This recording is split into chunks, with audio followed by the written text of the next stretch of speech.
Hello persons and dear students, आज मैं फिर आपके समक्ष आ गया हूं एक नए वीडियो के साथ।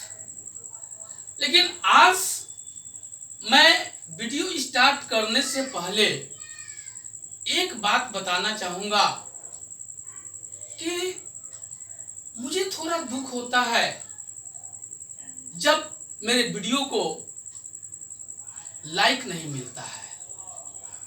मैं कहता हूं कि अगर वीडियो अच्छा लगता है और अगर आपको ऐसा लगता है कि मैं सीख रहा हूं, बहुत अच्छे से सिखाया जा रहा है, मेरी इंग्लिश लैंग्वेज अच्छे हो सकते हैं, तो प्लीज एक लाइक और सब्सक्राइब करने में कुछ नहीं जाता है। मैं सिर्फ आपके एक लाइक और सब्सक्राइब का आकांक्षा हूं कि अगर आप एक लाइक और सब्सक्राइब कर देंगे तो फिर मेरे अंदर एक नए उत्साह और जोश आएंगे ताकि मैं अच्छी तरह से आपको इंग्लिश सिखा सकूं। आज मैं आपको ये बताना चाहता हूं कि जीवन में सफल होने के लिए, आगे बढ़ने के लिए जो कुछ भी आप कर रहे हैं, लगन से कीजिए, मन से कीजिए, मेहनत से कीजिए और आप पूरी ताकत उस काम के लिए लगा दीजिए। क्योंकि जिस व्यक्ति के अंदर जोश हो, जज्बा हो और जुनून हो, वो निश्चित रूप से सफलता हासिल कर लेता है, कामयाबी को पा लेता है। सबसे बड़ी बात है कि कामयाबी पाने के लिए आपके अंदर जुनून है या नहीं। जुनून फैक्टर बहुत ज्यादा इंपॉर्टेंट है। मैं आपको बता रहा हूं, एक बार आकाश में काफी ऊंचाइयों पर उड़ने वाला एक चील ने अपने पिता से पूछा कि पिता, जितनी ऊंचाई पर आज मैं हूं, इतनी ऊंचाई पर कोई नहीं पहुंच सकता है। उनके पिता ने कहा कि बेटा ऐसा मत बोलो, क्योंकि ऊंचाई पर कोई भी पहुंच सकता है, उसके अंदर अगर जुनून होगा तो।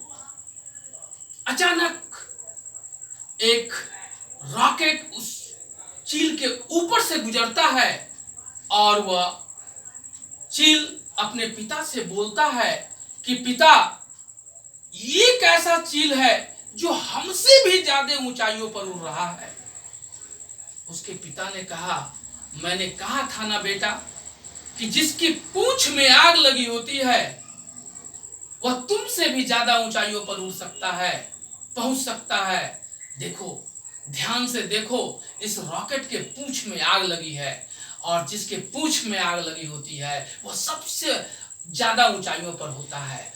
इसीलिए जिसकी पूंछ में आग लग जाएगी वह जीवन के हर सफलताओं को प्राप्त करने में कोई प्रॉब्लम नहीं हो सकता है। इसलिए मेरे प्यारे छात्र स्टूडेंट्स, मैं आपको बताना चाहता हूं कि जिस दिन आपकी पूंछ में आग लगेगी उस दिन आपको आईएएस बनने से कोई नहीं रोक सकता है। तो चलिए, मैं आपको आज के वीडियो में बताने जा रहा हूं सेंटेंस, एक नए टॉपिक के साथ।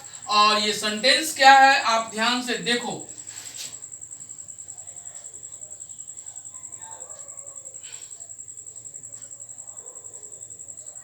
Sentence a group of words. Sentence को जानने के लिए आपको यह जानना है कि हम जो ग्रामेटिकल टर्म्स पढ़ते हैं, वो ग्रामेटिकल टर्म्स एक वर्ड बनता है जो वर्ड की हम लोग प्रॉपर्ली अरेंज करते हैं ताकि वो एक कंप्लीट सेंस दे सके।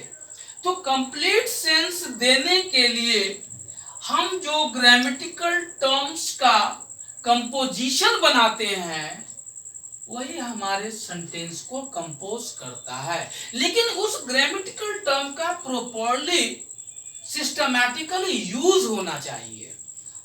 तो आप देखें कि सेंटेंस के लिए दो बातें बहुत आवश्यक है, बहुत जरूरी है। पहली बात, ए ग्रुप ऑफ वर्ड्स, और दूसरी बात, giving a complete sense, giving a complete sense. ये दो बात होना जरूरी है ताकि हमारा सेंटेंस कंपोज प्रॉपर्ली हो सके। तो हम लोग अगर इसका डिफिनेशन देना चाहेंगे तो इसका डिफिनेशन होगा that group of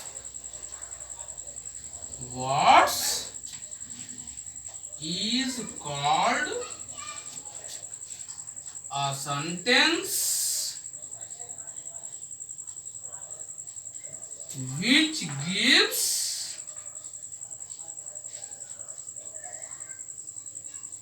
a complete sense।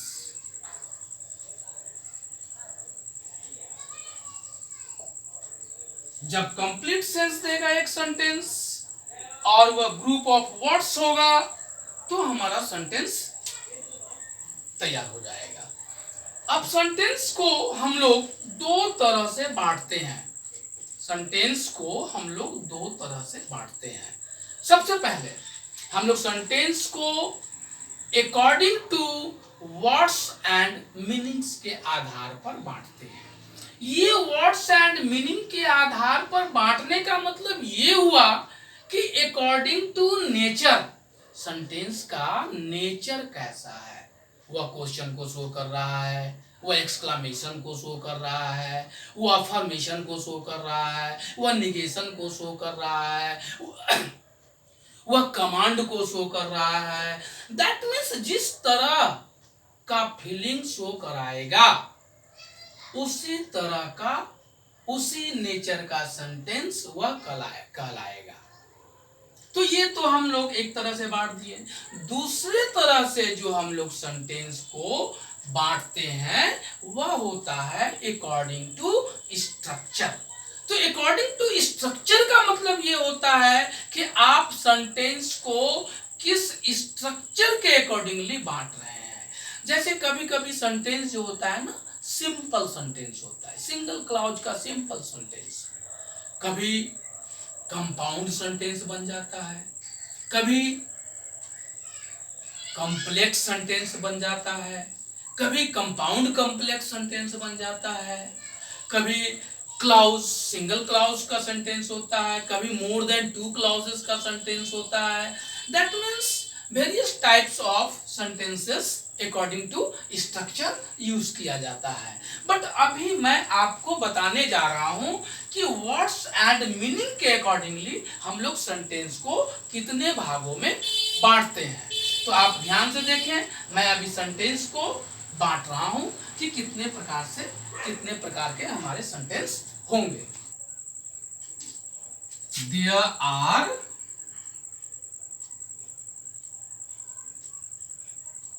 5 kinds of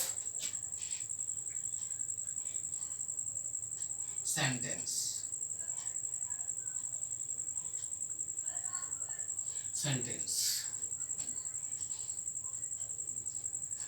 according to, मैं यहां लिख दे रहा हूं, ये जो सेंटेंस बांटा गया है ये according to words and meanings, words and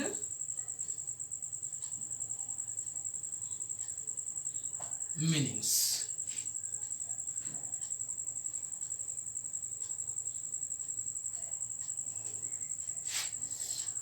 पहला काइंड को हम लोग लिख रहे हैं इंपरेटिव सेंटेंस। इंपरेटिव। अब ये जो इंपरेटिव सेंटेंस है इसको हम लोग एक और नाम से जानते हैं जिसको हम लोग कहते हैं expressing command. How to express the command? Expressing command. Expressing command को दो तरह से शो किया जाता है। एक डायरेक्ट वे में, जिसको हम लोग डायरेक्ट एक्सप्रेशन कहते हैं, और एक को इनडायरेक्ट वे में, जिसे हम लोग इनडायरेक्ट एक्सप्रेशन कहते हैं।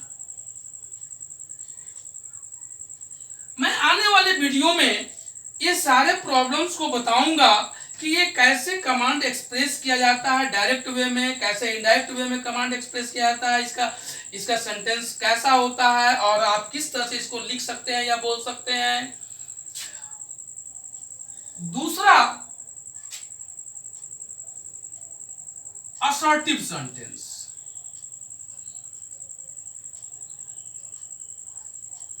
असर्टिव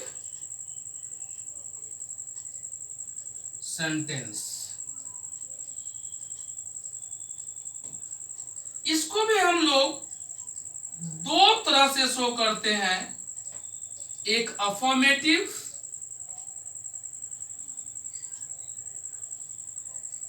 और एक निगेटिव। एक अफर्मेटिव और एक निगेटिव। तीसरा हो गया क्वेश्चन। क्वेश्चन को हम लोग दो तरह से शो करते हैं। एक हो गया यस नो क्वेश्चन, और एक हो गया WH क्वेश्चन। मैं सारे टॉपिक पर बात करूंगा, इसलिए आप घबराएं नहीं। ये यस नो क्वेश्चन को भी हम लोग दो तरह से लिखते हैं, एक इंट्रोगेटिव वे में और एक इंट्रोनिगेटिव वे में। यानी एक इंट्रोगेटिव वे में और एक इंट्रोनिगेटिव वे में। इंट्रो नेगेटिव वे में। उसी तरह से WH क्वेश्चन को भी हम लोग इंट्रोगेटिव वे में और इंट्रोनेगेटिव वे में लिखते हैं। चौथा सेंटेंस जो है उसे हम लोग बोलते हैं एक्सक्लामेटरी सेंटेंस। Exclamatory sentence. और पांचवा सेंटेंस जो है वो भी मैं बता रहा हूं। पांचवा सेंटेंस को हम लोग कहते हैं ऑप्टेटिव सेंटेंस। Optative sentence. मैं एक एक कर सारे सेंटेंस को एक्सप्लेन करूंगा और मैं आपको बताऊंगा सिंपल वे में कि इन तमाम सेंटेंस को कंपोज करने के लिए हम लोग इसके आइडेंटिफिकेशन क्या होगा, इसके आइडेंटिफिकेशन को समझेंगे। इसके अलावा इसका क्या स्ट्रक्चर होगा और हम लोग कैसे उस स्ट्रक्चर के अकॉर्डिंग हम लोग सेंटेंस को कंपोज करेंगे, ताकि हम लोग इस तरह के सेंटेंस को राइट कर सके या फिर बोल सके। तो how to write and how to speak करना है, तो हमें ये सब sentence step by step systematically सीखना है। तो आज का वीडियो मैं यही समाप्त कर रहा हूं। अगले क्लास में, अगले वीडियो में मैं आपको बताऊंगा कि एक्सप्रेसिंग कमांड क्या होता है और कैसे हम लोग कमांड को एक्सप्रेस करते हैं, इसका सेंटेंस कैसा होता है और इसके सेंटेंस को हम लोग किस तरह से बनाते हैं, कैसे बोलते हैं, बिल्कुल सिंपल वे में मैं बताऊंगा एग्जाम्पल के साथ, और आप बहुत ही आसानी से इस तरह के सेंटेंस को सीख पाएंगे। That's all.